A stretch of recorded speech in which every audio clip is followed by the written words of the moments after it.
What's up everyone and welcome back to the MMA Talk. Today, let's get started with Ilia Topuria has made his intentions clear following the intense back and forth with Arman Tsarukyan after UFC Qatar. Despite the heated exchanges and growing rivalry, Topuria revealed that Tsarukyan is not the opponent he wants next. Instead, he has his sights set firmly on Paddy Pimblett. According to Ilia, the matchup with Pimblett is the one that excites him the most, unless the UFC grants him an opportunity to move up to welterweight for a super fight with Islam Makhachev. Topuria explained that Paddy Pimblett has been on his mind, emphasizing that a bout between the two would be massive for fans and for the division. He believes it's a fight that makes sense both competitively and commercially. However, he also expressed a strong desire to challenge Islam Makhachev in a third weight class, indicating his ambition to become a multi-division superstar. Ilia stated that if the UFC allows him to move up, Islam is the fight he truly wants. Topuria also shared his thoughts on Islam Makhachev's recent title-winning performance against Jack Della Maddalena. While acknowledging Makhachev as the new UFC welterweight champion, he admitted he was disappointed by the fight. Ilia criticized both fighters, calling the former champion's performance especially underwhelming. He described Maddalena's showing as one with zero resistance, claiming he looked unwilling to engage and lacked the competitive spirit expected at championship level. Regarding Makhachev, Ilia doubled down on his belief that Islam fights in a way that does not appeal to fans, labeling his style as boring and overly cautious. He contrasted this with his own approach, highlighting his dedication to entertaining the audience and giving people value for their time and money. Topuria reiterated that if a fight between him and Makhachev happens, fans could expect an aggressive, high-level matchup. He predicted that Islam would be desperately seeking dominant positions while he, Ilia, would aggressively pursue a knockout and ultimately succeed. In addition, Max Holloway reacted to Arman Tsarukyan's controversial headbutt on Dan Hooker during the UFC Qatar ceremonial weigh-ins. Holloway criticized Tsarukyan's actions, calling the move extremely reckless and unnecessary, and stating that it reflected poorly on Arman's composure as a professional fighter. Before we jump into the next story, we have a small favor to ask. If you're enjoying the content, please give this video a like, subscribe to the channel, and tap the bell icon. It really helps us out, and ensures you'll never miss an update. Move on to another news. Max Holloway did not hold back when addressing Arman Tsarukyan's controversial headbutt on Dan Hooker during the UFC ceremonial weigh-ins. Speaking candidly, Holloway called the decision stupid, emphasizing that weigh-ins are not the place to take unnecessary risks. According to Max, fighters are not paid to engage physically at the weigh-ins, they are paid to perform inside the cage. He explained that a reckless move like a headbutt could easily injure an opponent before the fight even starts, potentially resulting in the bout being cancelled altogether. Holloway stressed that losing a payday, jeopardizing a training camp, and disappointing fans simply because of an emotional outburst would make the entire ordeal pointless. To him, Arman's actions reflected a momentary lapse in judgment fueled by emotion rather than strategy or professionalism. Interestingly, Arman Tsarukyan himself has since admitted that he regrets the incident. Speaking in an interview with Ariel Helwani, Tsarukyan took full responsibility for his behavior, calling it a big mistake. He explained that the headbutt happened almost automatically and that he struggled to control his emotions in those few intense seconds. Reflecting on the situation, Arman acknowledged that such actions have no place on the ceremonial stage and that fighters must manage their emotions regardless of the tension or build-up surrounding a matchup. Tsarukyan also praised Dan Hooker's reaction to the incident. He expressed genuine respect for Hooker, noting that Dan had every opportunity to claim injury, walk away from the fight, and secure his purse without stepping into the cage. Instead, Hooker chose to fight, demonstrating toughness and integrity. Arman remarked that Hooker behaved like a true professional and a true fighter, contrasting him with others, name-dropping Jack Hermanson as someone who might have handled the situation differently. Tsarukyan emphasized that Hooker showed courage and honor in not exploiting the moment for financial or competitive advantage. Ultimately, both Holloway's criticism and Tsarukyan's own reflection highlight how thin the line can be between emotional intensity and costly mistakes in the fight game. The incident serves as a reminder that discipline is just as important outside the cage as it is inside it. Move on to another news. Raja Jackson has officially broken his silence following the highly publicized incident involving fellow wrestler Psycho Stu. This marks his first public statement since the alleged altercation, which led to battery charges now being handled in the legal system. While the full Full details of the case remain limited and ongoing. Jackson chose to speak indirectly through a heartfelt message shared on his Instagram story. In the post, Raja acknowledged the emotional weight of the moment by addressing his late mother, whose passing has long been known to have deeply impacted his life. He wrote, "Happy birthday, Mom. God bless everyone that's been keeping me and my whole situation in their prayers." Although Jackson did not directly reference the allegations or the details surrounding the incident, he expressed gratitude to those who have reached out with support. He continued, "I cannot explain or talk about it at this time, but thank you to all the support and positive energy." His message suggests he is currently unable to comment due to the active legal process, but he wanted to show appreciation to his supporters and acknowledge the difficult circumstances.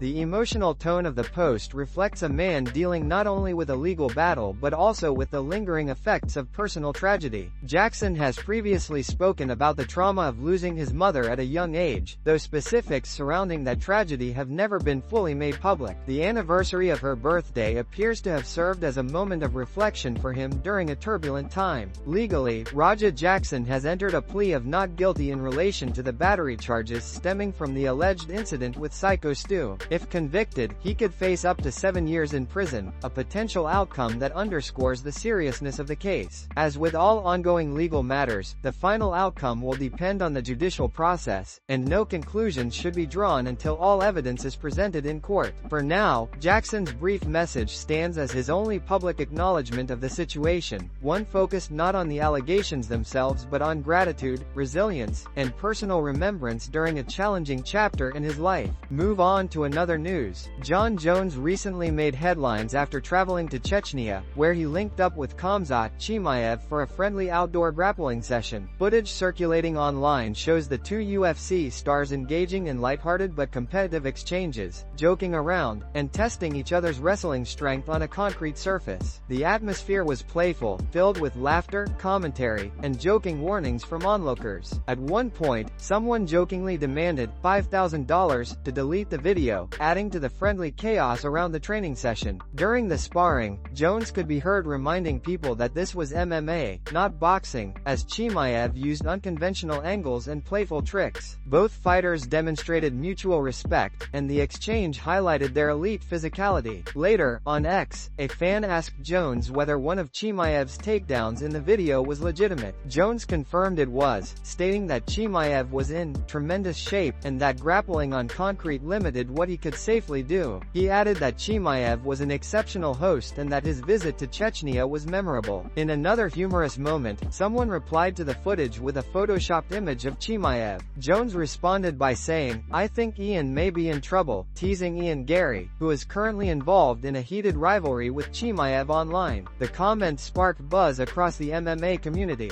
Jones also addressed comments about him being seen alongside Chechen leader Ramzan Kadyrov, clarifying that he was invited as a guest and focused solely on hospitality during the visit. He explained that he attended a celebration for Kadyrov's son's 18th birthday, where he enjoyed local food, participated in activities, and even had the chance to fire exotic weapons, noting that the RPG was his favorite. Additionally, Jones revealed that he was recently approached about participating in a charity grappling match against Daniel Cormier. Despite the pair's intense rivalry during their fighting careers, Jones said he was open to the idea, expressing interest in seeing whether such a charity event could be organized. Overall, Jones' trip blended competition, culture, humor, and unexpected matchup possibilities, all of which reignited conversation about his presence in the MMA world. Move on to another news. Sean O'Malley recently shared his thoughts on a potential matchup between Ilia Topuria and Arman Tsarukyan, expressing doubts that the UFC will move forward with booking the fight anytime soon. According to O'Malley, the promotion may be hesitant because of the significant risk Tsarukyan presents to the reigning champion. He made it clear that Arman is far from an easy opponent and believes the UFC is fully aware of that. O'Malley emphasized that Arman Tsarukyan is an elite, high-level fighter whose skill set poses serious problems for anyone in the division. He described the matchup between Tsarukyan and Topuria as extremely compelling from a competitive standpoint. However, he also noted that from a promotional perspective, the UFC may prefer to keep Topuria in favorable matchups for the time being. O'Malley suggested that the organization views Ilia as a marketable, exciting champion, someone who brings energy, confidence, and star potential to the featherweight and possibly lightweight divisions. rounds. While acknowledging that he personally believes Topuria has knockout power and could potentially defeat Arman, O'Malley also recognized that Tsarukyan is arguably the most dangerous challenger available. He said that if anyone has a legitimate chance of dethroning Topuria, either at featherweight or if Ilia moves up to 155 pounds, it is Arman. He pointed out that Tsarukyan's grappling, pressure, and cardio make him a uniquely tough opponent, and that stylistically, the matchup is far riskier for Ilia than many of the other options available to the UFC. O'Malley remarked that the UFC tends to build up champions they see long-term potential in, and he believes Topuria fits that mold perfectly. He suggested that the promotion might prefer matchups that showcase Ilia's explosive style and charisma rather than throwing him into a dangerous fight that could jeopardize his title run. That, in O'Malley's opinion, is why the UFC may delay or avoid booking Topuria versus Tsarukyan immediately. Despite O'Malley's skepticism, he acknowledged that if the fight does happen, it would be one of the most exciting and high-level matchups the UFC could make. Both men are young, skilled, and confident, and both are capable of finishing fights in spectacular fashion. For now, though, O'Malley believes the UFC may choose a safer route to preserve Topuria's momentum as champion. Move on to another news. Jack Hermansson has issued an emotional and reflective statement following his devastating knockout loss to Mukdobik Oral, marking the second consecutive fight in which he has been knocked out cold. The defeat has prompted widespread concern among fans and analysts, many of whom have begun questioning Hermansson's long-term future in the sport. In the midst of the discussion, Hermansson chose to address the situation directly through a post on Instagram, where he shared a photo of himself just hours after the fight. In the caption, Hermansson wrote candidly about the physical and emotional toll of the loss. He revealed that he slept only 4 hours after the fight and woke up to confront the harsh reality of another knockout defeat. "Have a look at your ugly face in the mirror and remember that you got knocked out again yesterday," he wrote, acknowledging the brutal honesty of the moment. Rather than hiding from the disappointment, Hermansson chose to face it head-on. He explained that it is easy to fall into a mindset of self-pity after a setback of this magnitude, especially when it comes on the heels of another damaging defeat. However, Hermansson emphasized that dwelling on negativity will not lead to improvement or growth. "It is easy to feel sorry for yourself, but that will not make things better," he said, adding that he has made the decision to stop feeling sorry for himself and instead take responsibility for his path forward. "So, I'm done with that. It is time to man up and be grateful." Hermansson expressed heartfelt appreciation for those who continue to stand by him despite the challenges and tough losses. He thanked his family, coaches, teammates, fans, and sponsors, acknowledging the support system that remains intact regardless of the outcome inside the cage. He also reaffirmed his love for the sport, making it clear that his passion for fighting remains strong even in the face of adversity. The statement reflects Hermansson's resilience and determination to rebuild despite back-to-back knockout losses. While many will speculate about what comes next for him, his words suggest that he intends to regroup, stay grateful, and continue pushing forward as a professional athlete. Move on to another news. Robert Whittaker recently shared his thoughts on Arman Tsarukyan's impressive performance against Dan Hooker, particularly highlighting the technical brilliance Tsarukyan displayed throughout the fight. What stood out most to Whittaker was Arman's ability to escape Hooker's notoriously dangerous guillotine choke, an area where Hooker has historically been exceptionally effective. Whittaker explained that in the second round, Hooker had secured the guillotine tightly and appeared to be cinching it up with real intent. Yet Tsarukyan, demonstrating a seamless combination of athleticism, instinct, and technical awareness, managed to spin out of the submission attempt effortlessly. According to Whittaker, Arman didn't seem to be in any genuine danger at any point during the sequence, which says a lot considering Hooker's experience and skill with that technique. Whittaker also analyzed the strategic approach Tsarukyan took in the first round. He noted that while Arman did not appear overly active or aggressive early on, the grappling exchanges and clinch control against the fence seemed purposeful. Whittaker suggested that Tsarukyan was investing in body control and strength-based grappling exchanges to tax Hooker's arms and upper body. By the end of that opening round, Whittaker believed the physical toll may have already started affecting Hooker, setting the stage for Arman's dominance in the second round. The guard work from Tsarukyan in round 2 particularly impressed Whittaker, who described it as some of the best he has seen in recent memory. He noted that something appeared off with Hooker, whether it was an injury or sudden fatigue, because Hooker's normally resilient and technically sound guard did not hold up. Tsarukyan, by contrast, sliced through Hooker Hooker's defenses with speed, precision, and an understanding of leverage that Whitaker praised highly. Whitaker pointed out the surprising effectiveness of Tsarukyan's ground and pound from inside Hooker's guard, an area where many fighters struggle to generate real damage. Arman's sharp elbows, shoulder flexibility, and compact frame seemed to give him an advantage, even against the much taller and longer Hooker. As Hooker's guard opened and his defense collapsed, Tsarukyan's pressure only increased, leaving Hooker with little ability to respond. Whitaker's overall takeaway was clear: Tsarukyan delivered an exceptional performance built on technique, discipline, and physical endurance, one that further solidified his reputation as one of the division's top rising forces.